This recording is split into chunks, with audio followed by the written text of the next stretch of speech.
Die gedagte met dit trek is sodat ons die kudde 'n bietjie meer effektief kan bestuur.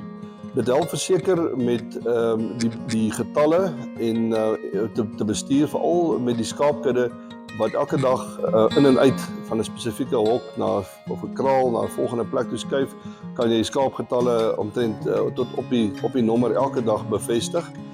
Beeste is dit baie maklik in terme van die bees drink spesifiek op 'n sekere plek water en dit beteken dat die stelsel tel die bees wat na die waterkrib toe stap onmiddellik op. Hy gee vir jou 'n persentasie en 'n getal vir die dag wat deur die kudde beweeg het.